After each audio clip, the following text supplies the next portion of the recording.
Hello everyone, Library Lady back here with the next two chapters of Fish in a Tree. We are on 7 and 8 today. 7, no grandpa's here. I sit on my bed holding my copy of Alice in Wonderland. The shaky writing in front of the book says, "For Allie, my wondrous girl. Love, Grandpa." The colors of the book are all bright, even though the book is old. Inside, the pages are soft and the writing is bigger than in books now. But I still can't read it by myself. It's like having a gift that's locked in a glass box. I'm feeling heavy, but I always do on Sunday nights. The thought of another week of school does that. It's like knowing I have to pull a tire through a keyhole the next day. But I'll have a new teacher. A Mr. Daniels sounds like a grandfatherly type with pockets full of lollipops, which could be nice. I'm hoping he'll spend a lot of time straightening his bow tie and telling us about the good old days and not giving us much work. But when I show up, I find that Mr. Daniels is no grandfather.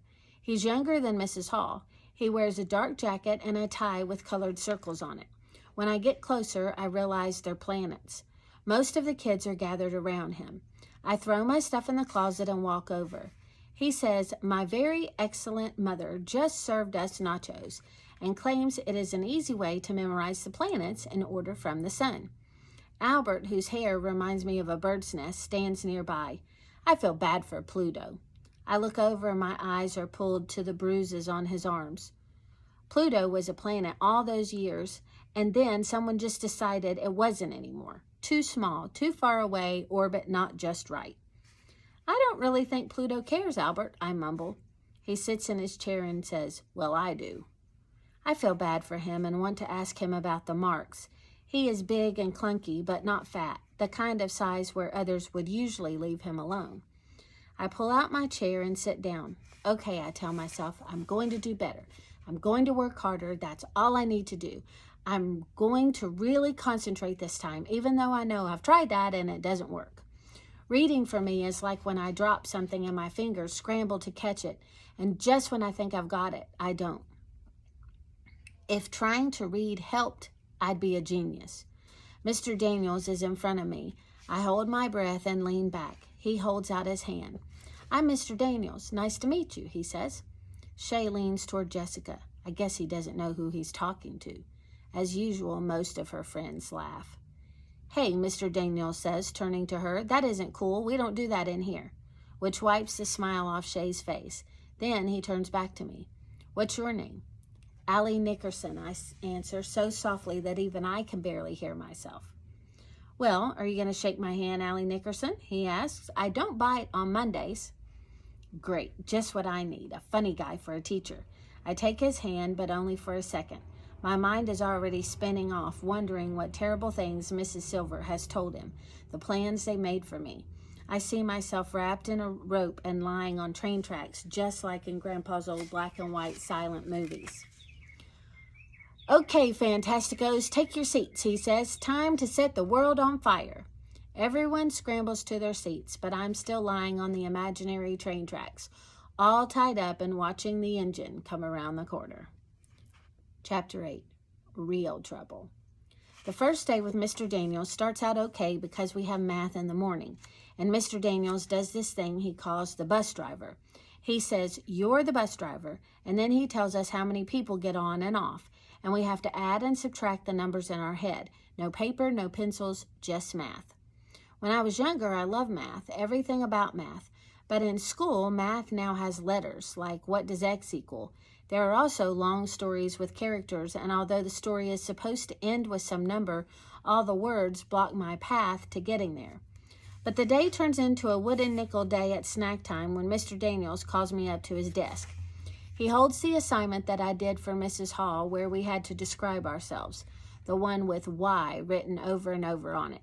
My stomach flops over. "So, I'm wondering what this means exactly. Can you tell me?" he asks. I shrug. "I'm wondering if you can write just one paragraph for me, something about you. I'd like to learn something about you." I stay quiet. With teachers, if you stay quiet long enough, they start doing the talking for you, filling in the answers, and then you just have to nod. So I wait. But he waits too. Finally, he says, "Come on now, can you write that paragraph for me?" I feel heavy. No, I say.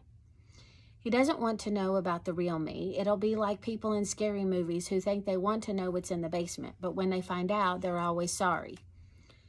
Allie, did you say no? He asks without being mad.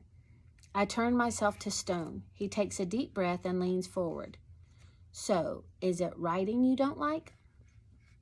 I think about saying no, except it could cause me trouble later, like the chess games in Grandpa's Alice in Wonderland book.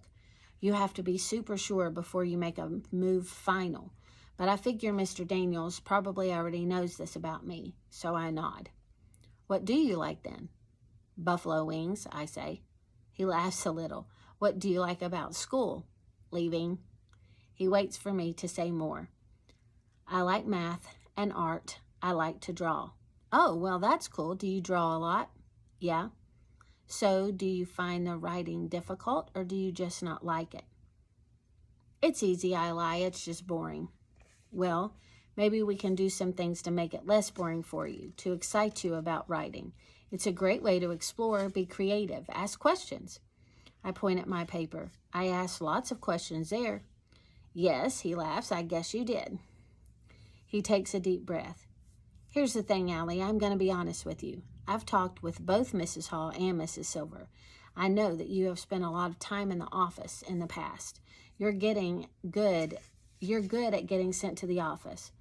But you know, you can be too good at the wrong things. Uh-oh. I just want you to know that I'm going to try really hard not to send you to the office.